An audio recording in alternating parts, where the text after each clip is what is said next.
Y el fin de semana yo hablé con una persona, la zona de Milán que se llama Los Navigli, que es parecido a Puerto Madero, por ponerle una cuestión medio parecida, estaba llena de gente. Estaban todos. Pero si es hablando con la cónsula argentina. Me parece que en Italia los casi 300 muertos en las últimas 48 horas puede haber cambiado. Hoy 168, 9, decía, chicos. acá los restaurantes cierran a partir de las 6 de la tarde. Y uno decía, pero ¿por qué? ¿El virus es un virus nocturno? ¿Qué tiene que ver? Y decía, bueno, no hay toque de queda, ni te lo contó ayer. Lo que pasa es que hay una cuerda floja que es, bueno, a ver, cerramos todo. Hay un montón de gente que se queda sin trabajo, cerrás los gimnasios, los restaurantes, los cines. Bueno, eso es coronavirus capítulo 2, que es la economía. Por eso te digo. No, eso decía, si decimos espectáculos públicos, digo deportivos, de musicales, mucho peor son los shoppings, de gran concentración de turistas extranjeros, a donde van es a los shoppings, a los museos. Si vamos a analizar, es mucho más probable que haya casos en lugares encerrados donde asisten los extranjeros que a espectáculos deportivos. Sí, pero Diego, vos traes gente, suponete, yo creo que no se va a jugar Argentina-Ecuador a fin de mes por la eliminatoria. ¿Por qué? Porque los ecuatorianos... Pablo, no, pero ¿sabés por qué? Hoy Paraguay, segundo caso que reporta una persona que viene de Ecuador. Entonces tenemos que limitar. Yo coincido con Reato. El sábado hubo un cimbronazo porque hubo un muerto. Hasta el sábado, para mi gusto, mucha flexibilización del tema. No pasa nada. No creían en el tema. Mirá, a ver, estamos con eso absurdo, perdón, Fabián, de el dengue es importante, el coronavirus no, las dos son importantes. Todo es importante. A ver, reporte diario, ayer contamos que iba a haber una reunión, que la hubo, era a las 12, como se sumó el presidente, se pasó para las 3 de la tarde, y los reportes diarios, como todos los países en esta circunstancia, destacados. A la fecha, Argentina no registra transmisión comunitaria del nuevo coronavirus SARS-CoV-2. Perdón, ¿no es COVID-19? Sí. Bueno, yo lo tengo acá. Pero el virus está bien ese. ¿Es así? Sí. Ah, pero todo el mundo dice COVID-19. Es el COVID-19, pero el virus es el SARS-CoV. El país se encuentra en máxima alerta para sensibilizar la vigilancia. Bueno, Argentina continúa en fase de contención para... Nada, Sarasa, sigamos. Bueno, acá está. Ante la presencia de fiebre y síntomas respiratorios como tos, dolor de garganta, dificultad para respirar y haber permanecido en áreas con circulación del virus, o al haber estado en contacto con un caso confirmado o probable, se insta a la población a que haga un contacto de inmediato con el sistema de salud, refiere al antecedente del viaje, y evite el contacto social. Acá es la primera vez que formalmente te piden esto. Bueno, evite el contacto Es importante social, seguir las recomendaciones de la jurisdicción en la que reside, o sea, la provincia en la que vivís, en relación con la modalidad de consulta. Por ejemplo, acá llamás al 107. En otra provincia, no sé. En la provincia de Buenos Aires hay un número. Hay un número también. Atención, a las personas que ingresan al país, que hayan permanecido en zonas con transmisión del nuevo coronavirus, se recomienda permanecer en el domicilio y no concurrir a lugares públicos como ámbitos laborales, recreativos, deportivos y sociales durante 14 días. Las recomendaciones son dinámicas en función de la evolución de la situación local global. A ver, traduzcamos este punto que es muy importante. Si venís de Italia, Corea, Japón, China, Francia, España y Estados Unidos, te quedas en tu casa. Bueno, para de Alemania, te quedas en tu casa. Contacto social es una recomendación, ¿verdad? Una sugerencia. Acá dice se recomienda. Se recomienda, que apela a la responsabilidad individual. Vos podés cerrar las canchas de fútbol, los espectáculos, pero hay una actitud individual. No me parece mal como está ordenado. A mí me parece fantástico lo que no yo lo cumple, y lo va a decir él, así que fíjense. Nadie lo cumple. El poco apego a la norma. Pero hasta ahora si no cumplimos... De a uno.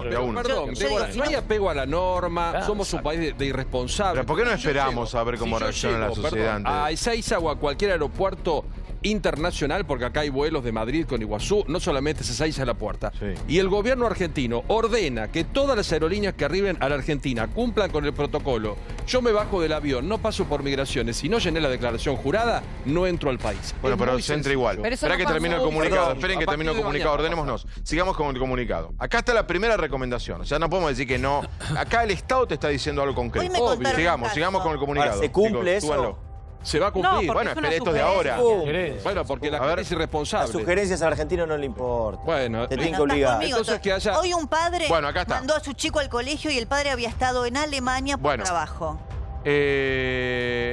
Lo que importa acá. Hoy fueron confirmados 2 nuevos casos de COVID-19 con antecedente, acá ponen COVID-19, ¿vieron? Con antecedente de viaje a Europa.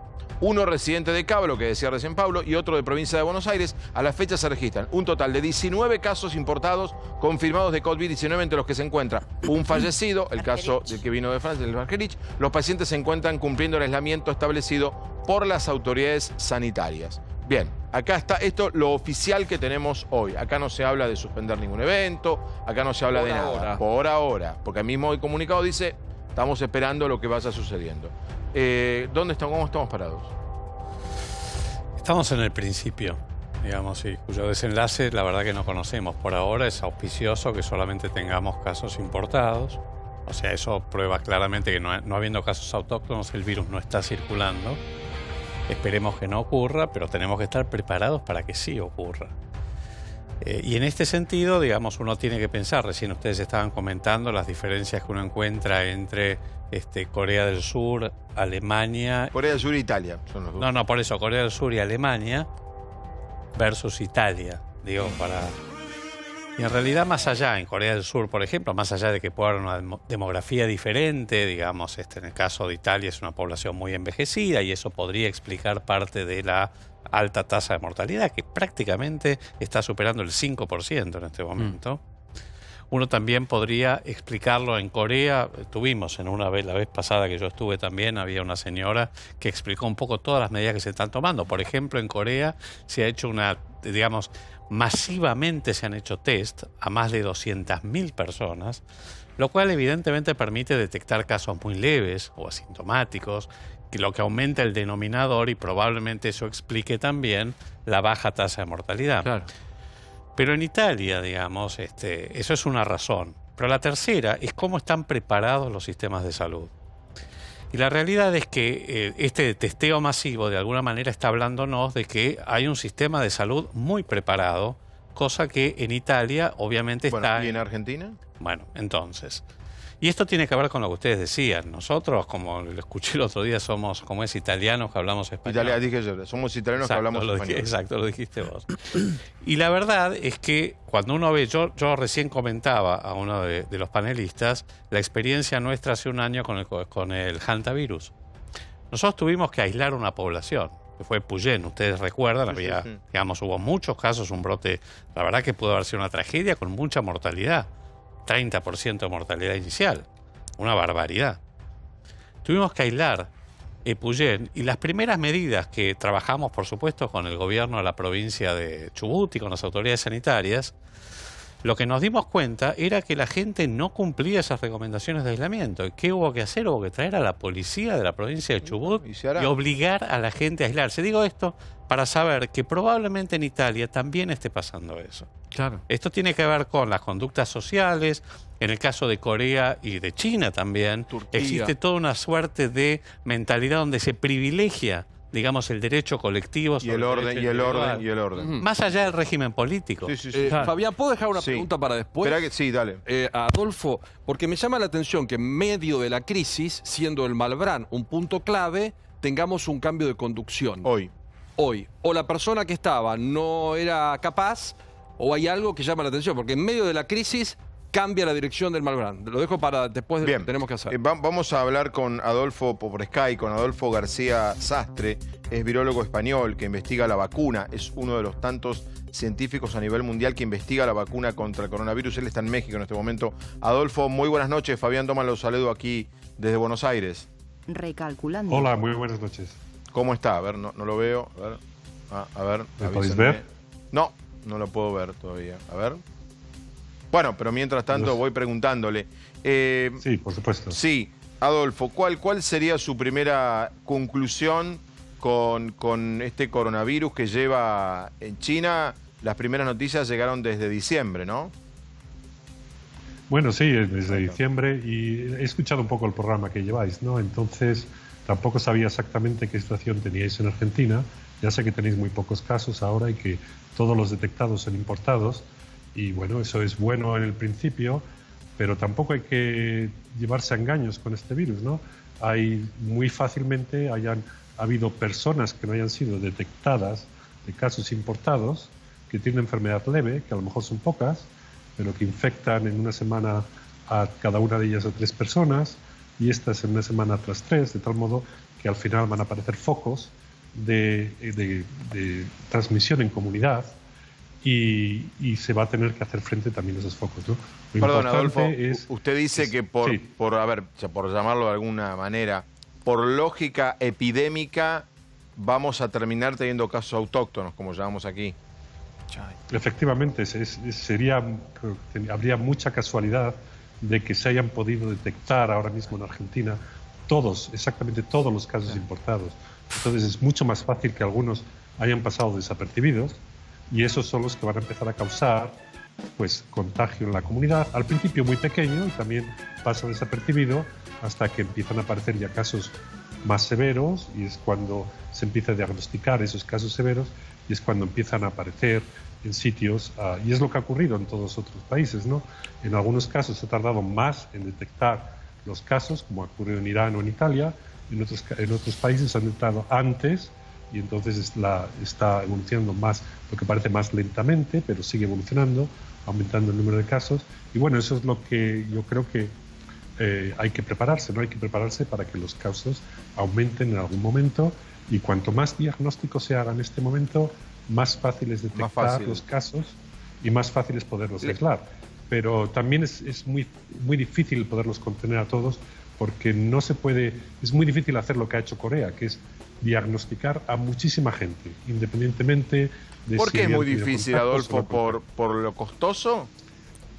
Porque hay que tener el número de test adecuados para poderlo realizar, ¿no? Entonces, ¿cuántos test ahora mismo se encuentran disponibles para poder realizarlo? Y luego hay que también tener cooperación de la gente, ¿no? Pero es complicado, hay que movilizar al personal hospitalario para hacer los test. Sí, le quiero hacer una pregunta más general que involucra un poco la economía. La gripe A, por supuesto, impactó en los mercados, lo mismo que el SARS, la aviar, todo, ¿no? La de Medio Oriente, la gripe de Medio Oriente. Ahora, ¿por qué este impacto? La bolsa de Nueva York cayó ayer más que aún en el caos Lehman Brothers. Argentina está con récord de riesgo país y Brasil una devaluación así. Podría dar ejemplos financieros en cada país del mundo. ¿Por qué genera tanto temor en el mundo, sobre todo desarrollado, el coronavirus?